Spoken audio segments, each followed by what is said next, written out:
Now, Father Frank, Priests for Life has joined 57 other plaintiffs in suing the federal government challenging the HHS mandate. And yesterday, you stated in no uncertain terms you will not abide by the government's directive. When did you make this decision? Well, actually, we made that decision right from the very first moment we became aware of the mandate. And we were told, of course, back in the early part of this year that the administration was going to give a year for those who had religious objections to, quote, adapt to the new rule. And first of all, we don't qualify for the exemption. That's another story. But secondly, we said right away to the administration back in February, we don't want the year. We don't need a minute to consider this because we don't adapt to injustice. We oppose it. And so we were actually one of the very first groups to launch a lawsuit against this mandate. We filed ours in early February, and so we are actually the fourth of the 24 lawsuits involving 58 plaintiffs. Mm-hmm. And so and our case is moving along through the courts. Okay. And that's what we're doing. And Father, help us understand this. Now, the mandate enforced starting on August 1st deals only with non-religious entities with religious objections, to put it as simply as possible without watering it down. Priests for Life do not qualify for the year that the government has offered certain groups to adapt to this mandate. How is that so? Yeah, it sounds strange, doesn't it? Well, first of all, the administration says that religious groups are those that serve primarily just those of their own faith. But we, in saving lives from abortion, are serving everybody, people of every faith and some of no faith at all.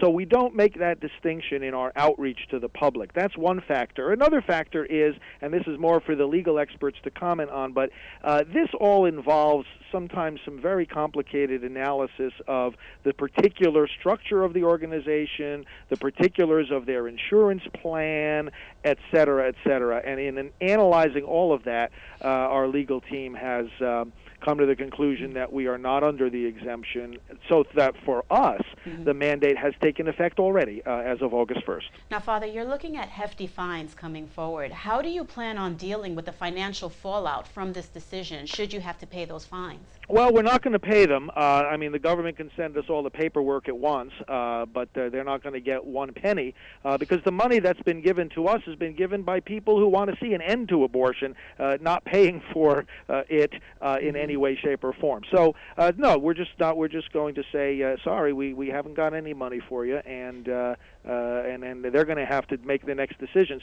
Now, we don't know how these fines are going to be, what's going to happen in that regard. But there's even a more troubling aspect of this is that even as of now, before any fines are imposed, if we had not made the statement we made yesterday, clearly saying that we're not going to obey this, then we run the risk of giving scandal, losing our moral integrity, because people are, under the understanding, okay, the mandate has started, and if they hear just silence from groups like us, then they're going to say, oh, well, maybe they're finding a way to go along with it or to compromise with the government, and we want to make it clear that's not the case. Father, who did you consult before making your decision? Do you have the backing of the Bishop of Amarillo? Do you have the backing of the USCCB? Who did you speak to before you made such a decisive decision? Well, of course, we have been following very closely everything that the bishops have been saying and having many conversations with individual bishops. And really, we're all on the same page that, as the bishops have said in their own document on religious liberty recently issued, that sometimes these situations get so bad, and when legal remedies do not work, when the effort to communicate with the administration does not work, and the bishops have expressed frustration with both of those areas, then sometimes these things call for conscientious objection, and that, of course, is what we're doing. So our response was made first of all with an eye on, what are the teachings of the church and what are the bishops saying specifically, and of course, again, they're on this very same page. And then secondly, of course, dealing with our own internal structure, all of our board of directors, our legal advisors. We have several legal teams, as a matter of fact, that deal with different aspects of our work. And really, it was beautiful to see. Everyone's on the same page. Every single member of the Board of Advisors, of our staff, of our legal advisors, we're all agreed that this is not only the best remedy, but really the only one, because the government is being so intractable on this matter that they're really calling the shots in the sense that they're leaving us no option. Father, you have been National Director of Priests for Life for many, many years. In that time, have you ever been faced with such a difficult decision to make that affects so many people? How is your staff reacting? Well, actually, they're reacting very positively. In a sense, it's been actually a very easy decision. Not easy in the consequences that will result, but easy in the discernment, because we have always said, we're following the biblical injunction. We must obey God rather than man. And although some people have been saying, this religious liberty fight is, now we're dealing with an unjust law that we're going to have to conscientiously object.